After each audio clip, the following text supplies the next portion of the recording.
எத்திலே தூய்மையுண்டோ இயேசு வருகின்றார். நொறுங்குண்ட நெஞ்சத்தையே இயேசு அழைக்கின்றார். வருந்தி சுமக்கும் பாவம் நம்மை கொடிய இருளில் சேர்க்கும். வருந்தி சுமக்கும் பாவம் நம்மை கொடிய இருளில் சேர்க்கும். செய்த பாவம் இனி போதும், செய்த பாவம் இனி போதும், அவர் பாதம் வந்து சேரும், அவர் பாதம் வந்து சேரும். நெஞ்சத்திலே தூய்மையுண்டோ இயேசு வருகின்றார். நொறுங்குண்ட நெஞ்சத்தையே இயேசு அழைக்கின்றார். ஹாய் குட்டீஸ், எல்லோரும் எப்படி இருக்கிறீங்க? நல்லா இருக்கீங்களா? ஹாப்பியாக இருக்கீங்களா? நம்ம எல்லாருக்கும் ஒரு பெரிய ஒரு சூப்பரான ஒரு குட் நியூஸ் என்னென்னா, நம்மளை பார்க்குறதுக்காக ஏசப்பா நம்ம வீட்டுக்கு வர போகிறாங்களாம். நம்ம இருதயங்கிற நம்மளோட ஹார்ட்டில் தான் ஏசப்பா என்ன பண்ண போகிறாங்களாம், வந்து குடிக்கொள்ள போகிறாங்களாம் குட்டீஸ். அப்போது ஏசப்பா நம்மளுடைய ஹார்ட்குள்ளே வராங்க அப்படின்னா நம்ம என்னெல்லாம் பண்ணணும், என்னெல்லாம் பண்ணுவோம்? அப்போது உங்களுக்கு இது புரியுதா? இப்போ நம்ம வீட்டுக்கு, உங்கள் வீட்டுக்கே யாரோ ரிலேட்டிவ்ஸ் வராங்க, உங்களுக்கு ரொம்ப பிடிச்சவங்க வராங்க அப்படின்னா நீங்கள் என்ன பண்ணுவீங்க? வீடு அங்கங்கே அப்படியே குப்பையாக போட்டு வைப்பீங்களா? இல்லை, 2 நாளைக்கு முன்னாடிலேருந்து என்ன பண்ண ஆரம்பிச்சிருவோம்? வீடு ஃபுல்லாக க்ளீன் பண்ணி அவங்களுக்கு பிடிச்ச மாதிரி எல்லாத்தையும் என்ன பண்ண ஆரம்பிச்சிருவோம்? நம்ம மாற்ற ஆரம்பிச்சிருவோம். அப்போது இன்னைக்கு சூப்பரான பாடல் என்ன? ஏசப்பா நம்ம இருதயத்துக்குள்ளே வரப்போகிறாங்க.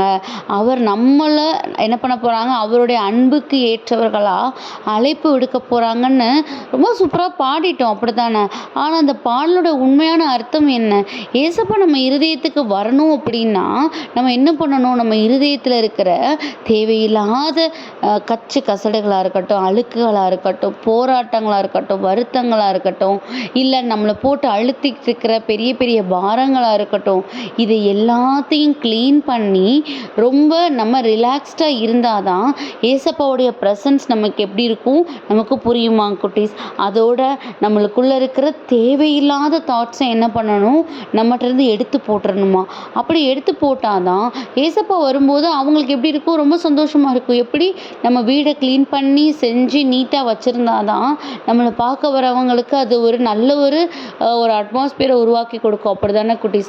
அதே மாதிரி தான் நம்ம இருதயம் கச்சு கசடாக இருந்தது அப்படின்னா, தேவையில்லாத போட்டி பொறாமை வஞ்சகத்தோடு இருந்தது அப்படின்னா ஏசப்பா நம்ம இருதயத்துக்குள்ளே வரும்போது அது எப்படி இருக்காது? நல்லபடியாக இருக்காது.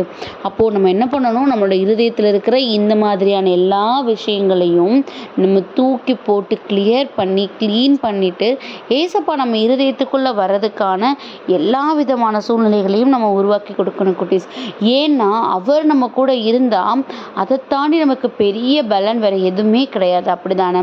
இன்றைக்கி கூட பாருங்களேன், நேர்மையை கடைபிடித்தலையும் இரக்கம் கொள்வதில் நாட்டத்தையும் உன் கடவுளுக்கு முன்பாக தாழ்ச்சியோடு நடந்து கொள்வதையும் தவிர வேறு எதை ஆண்டவர் உன்னிடம் கேட்கின்றார் அப்படிங்கிற வசனம் மீகாங்கிற பகுதியிலேருந்து எடுக்கப்பட்டிருக்குது குட்டீஸ். என்ன வசனம்? நேர்மையை கடைபிடித்தலையும் இரக்கம் கொள்வதில் நாட்டம் காட்டுவதையும் உன் கடவுளுக்கு முன்பாக தாழ்ச்சியோடு நடந்து கொள்வதையும் தவிர வேறு எதை ஆண்டவர் உன்னிடம் கேட்கின்றார். கண்டிப்பாக இதெல்லாம் தவிர வேறு எதை நம்மகிட்ட போய் ஆண்டவர் கேட்க போகிறாங்க? இதை தான் இன்றைக்கி பார்த்தோம். நம்மளோட இருதயம் இந்த மாதிரியான நேர்மையோடும் மற்றவங்களுக்கு இரக்கம் கொள்வதோடும் நம்ம இறைவன் முன்னிலையில் நம்ம தாழ்ந்த மனத்தோட தாழ்ச்சியோடு நம்ம என்ன பண்ணணுமா? அவருக்காக காத்திருக்கணுமா குட்டீஸ்?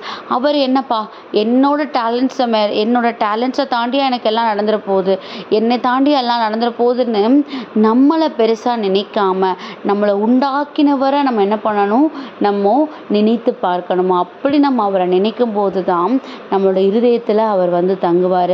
அவர் நம்ம இருதயத்தில் வந்து தங்கும்போது தான் நம்ம லைஃபே ஃபுல்ஃபில் ஆகும் குட்டீஸ். ஸோ இந்த 3 தவிர நம்ம இடத்துல எதுவும் கேட்க போகிறது கிடையாது.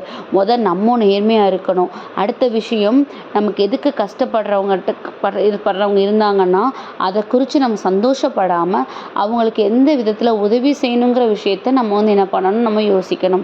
3வதாக, நம்மளை உண்டாக்குன கடவுளிடத்தில் தான்கிற ஆணவத்தை காட்டாமல் அவர் தான் நமக்கு எல்லாமேங்கிறத நம்ம என்ன பண்ணணும், நம்ம இருதயத்துக்கு புரிய வைக்கணுமா குட்டீஸ். இந்த 3 விஷயத்தை நம்ம பண்ணும்போது கண்டிப்பாக நம்மளுடைய தாழ்நிலையை காண்கிற தேவன் நம்மளுடைய இருதயத்தில் வந்து குடிக்கொள்வார்.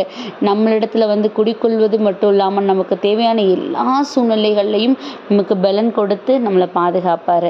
ஸோ அதுக்காக ஏசப்பாட்ட ஒப்பு கொடுத்து ப்ரேயர் பண்ணுவோமா? அன்பான ஆண்டவரே, இந்த நேரத்திற்காக நன்றியப்பா. ஏசப்பா, அந்த நேரத்துலையும் கூட எங்களிடத்துல நீங்கள் எதிர்பார்க்கிற நேர்மையை உண்டாக்கும்படியாக எங்களுடைய இருதயத்தை உமது கரங்களில் ஒப்பு கொடுக்குறோம். பிறருடைய கஷ்டங்களை காணும்போது அவர்களுக்கு மனம் இறங்கும்படியாக எங்களுடைய இருதயத்தை உமது கரங்களில் ஒப்பு கொடுக்குறோம். ஏசப்பா, என்னதான் எங்களிடத்துல இருந்தாலும் கூட எல்லாவற்றிற்கும் தொடக்கமும் முடிவுமா நீங்கள் இருக்கீங்கிற உண்மையை எங்கள் இருதயத்துக்கு புரிய வைக்கும்படியாக எங்களுடைய இருதயத்தை உமது கரங்கள் ஒப்பு கொடுக்கிறோம். உங்களுடைய சித்தத்தின்படியாக எங்களை வழி நடத்துங்க. ஆமீன்.